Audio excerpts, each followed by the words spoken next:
আজকে অনেকগুলো ইম্পর্ট্যান্ট বিষয় নিয়ে আলোচনা করব। তার মধ্যে তো একটা তো আমি হেডিংয়েই দিয়েছি, মনবীর সিংয়ের চোট নিয়ে একটা ভালো খবর এসছে, সেটা নিয়ে আলোচনা করে নেব। এছাড়া এআইএফএফ তো কালকে থেকে বিশাল মুভমেন্ট শুরু করেছে, তো এআইএফএফের মুভমেন্টগুলো নিয়ে আলোচনা করব এবং সেটা ভারতীয় ফুটবলের ক্ষেত্রে ভীষণ গুরুত্বপূর্ণ হতে চলেছে। কয়েকটা ভালো পদক্ষেপ, কয়েকটা নিয়ে ডাউট আছে, তো দেরি না করে শুরু করে দেওয়া যাক। প্রথম যে ব্যাপারটা, আপনারা অনেকগুলো চ্যানেলেই এটা দেখে নিয়েছেন অলরেডি, সোশ্যাল মিডিয়ায়ও চারদিকে বেরিয়ে গেছে, তাও আপনাদের সঙ্গে আরেকবার শেয়ার করে নিতে চাই। গত কয়েকদিন আগের ভিডিওতে আমি বলেছিলাম যে আইএসএল নিয়ে একটা টানাপোড়েন চলছে, যে আইএসএল বন্ধ হয়ে যেতে পারে, আইএসএল এর ভবিষ্যৎ কি। সেখানে আমি তিনটে সম্ভাবনার কথা বলেছিলাম, ছোট্ট করে বলে দিচ্ছি। একটা হচ্ছে এফএসডিএল এর দেওয়া প্রস্তাবটাতে এআইএফএফ রাজি হয়ে গেল, বা এআইএফএফ কোনো প্রস্তাব দিল তাতে এফএসডিএল রাজি হয়ে গেল। আর 3 নম্বর অপশান, যেটা আমরা ভেবেছিলাম, বা আমি অন্তত ভেবেছিলাম যে এটা হওয়ার সম্ভাবনা একদমই নেই, কিন্তু সেটাই মনে হচ্ছে হতে চলেছে। এআইএফএফ এর তরফ থেকে সেরকমই একটা সিদ্ধান্ত নিয়ে আলোচনা চলছে।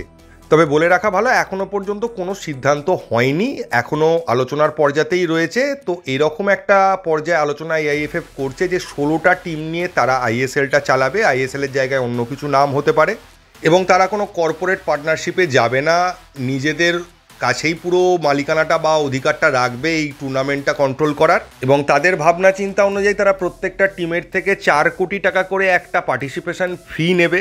সেক্ষেত্রে 64 কোটি টাকা মোট কালেকশন হবে, এবং সেটা দিয়ে টুর্নামেন্টটা অর্গানাইজ করার সমস্ত প্রস্তুতি তারা নিচ্ছে বা নেওয়ার চেষ্টা করবে, এরকমই একটা ভাবনা চিন্তা চলছে। এবং এখানে পার্টিসিপেটেড টিমেদের ক্ষেত্রে একটা বড় অ্যাডভান্টেজ রয়েছে, সেটা হচ্ছে যে তারা বলছে, মানে এআইএফএফ বলছে, তারা 20% লভ্যাংশ, মানে টোটাল টুর্নামেন্টের যে লাভ হবে তার 20% নিজেদের কাছে রাখবে, আর বাকি 80% তারা বাকি টিমেদের মধ্যে ডিভাইড করে দেবে টোটাল প্রফিটটা। যার ফলে যদি বেশি টাকা প্রফিট হয় টুর্নামেন্ট থেকে, তাহলে প্রত্যেকটা টিম আলাদা করে ভালো টাকাই একটা পেতে পারে, বা তারা যে টাকাটা ইনভেস্ট করছে তার কিছুটা রিটার্ন পেতে পারে। এবার সেটা হলে ব্রডকাস্ট কি কোয়ালিটির হবে, যদিও এআইএফএফ বলছে যে একই কোয়ালিটির করার চেষ্টা তারা করছে। তো আলটিমেটলি টুর্নামেন্টটা যেভাবে অর্গানাইজ হয়, একটা মানে অর্গানাইজড ওয়েতে, সেইটা হবে কি না, এগুলো নিয়ে অনেক প্রশ্নচিহ্ন থেকে যাচ্ছে। কারণ এআইএফএফ পুরোপুরি সংগঠিত নয়, তাদের সংগঠনের মধ্যেও অনেক প্রবলেম রয়েছে। তবে আবার বলছি, এই বিষয়টা আলোচনার মধ্যে আছে, এখনো ফাইনাল ডিসিশন হয়নি। এটাও হতে পারে যে এফএসডিএল এর হাতেই থেকে গেল, তারা নিজেদের মধ্যে আলোচনা করে ব্যাপারটা একটা কোনো ডিসিশনে আসতে পারলো, এটা হতে পারে। এটারও সম্ভাবনা এখনই উড়িয়ে দেওয়া যাচ্ছে না, কিন্তু বর্তমানের পরিস্থিতি যেটা ইন্ডিকেট করছে, তাতে এআইএফএফ পুরোপুরি টুর্নামেন্টটা নিজেরাই চালাতে পারে, এফএসডিএল সরে যেতে পারে, তার ফলে নতুন একটা টুর্নামেন্ট বা আইএসএল একই নামে চলতে পারে। এটাই হচ্ছে বর্তমান পরিস্থিতি। নেক্সট, ভারতীয় ফুটবল নিয়ে একটা ভালো খবর, যেটা অনেক দিন আগে থেকে শোনা যাচ্ছিল, যে প্রেসিডেন্ট কল্যাণ চৌবে একটা চেষ্টা চালাচ্ছেন যে ভারতীয় বংশোদ্ভূত প্লেয়ার যারা বাইরে থাকে, বিভিন্ন দেশে খেলে, তাদের একটা শর্ট লিস্ট করে টিম জমা দেওয়ার কথা বলা হয়েছিল, যে একটা শর্ট লিস্টেড প্লেয়ারদের নাম লিস্ট একটা জমা দেওয়ার কথা। সেটার লাস্ট ডেট ছিল 31শে জানুয়ারি 2025, কিন্তু সেটা নিয়ে তারপর থেকে কোনো খবর আর পাওয়া যায়নি। এখন আবার কল্যাণ চৌবে এবং এআইএফএফ এই কথাটাই বলছেন যে তারা আবার ওই দিকটা নিয়ে ভাবছে, এবং তারা একটা চেষ্টা চালাচ্ছে যে কোনোভাবে ভারতীয় বংশোদ্ভূত প্লেয়ারদের যদি ভারতীয় টিমে খেলানো যায়। তবে এ বিষয়ে একটা কথা বলতে চাই, ইগর স্টিমার যখন ভারতীয় দলের কোচিং দায়িত্ব ছেড়ে বা তাকে সরিয়ে দেওয়া হলো, তখন তিনি কয়েকটা বিস্ফোরক ইন্টারভিউ দিয়েছিলেন এবং কয়েকটা সোশ্যাল মিডিয়ায় কিছু ভিডিও দিয়েছিলেন। সেখান থেকে তার কয়েকটা কথা শোনা যাচ্ছে, যেমন তিনি বলেছিলেন যে কোনো দেশকে ফুটবলে উন্নতি করতে গেলে বা ফুটবলটাকে জনপ্রিয় করতে গেলে ফার্স্টে সাকসেস চাই, সাকসেস পেলে জনপ্রিয়তা অটোমেটিক্যালি আসবে। মানে ভারতকে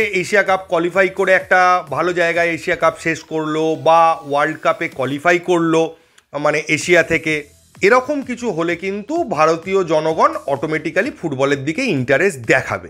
এবং সেক্ষেত্রে একমাত্র এবং স্পেশাল পদক্ষেপ এটাই হতে পারে যে ভারতীয় বংশোদ্ভূত প্লেয়ারদেরকে ভারতের হয়ে খেলার জন্য রাজি করানো, বা তাদেরকে ইনক্লুড করা ভারতীয় টিমে। তো ভারতীয় বোর্ডের তরফ থেকে সেই পদক্ষেপটা বা সেই দিকে এগিয়ে যাওয়ার একটা চেষ্টা কিন্তু চলছে। এখন আপনারা এটাও বলতে পারেন যে এআইএফএফ তো ভার আনবে, এই করবে, তাই করবে, অনেক কথা অনেক দিন শুনিয়েছে, কিন্তু আলটিমেটলি কোনোটাই হয়নি। তো এটাও কতটা হবে সেটা ভবিষ্যৎ বলবে।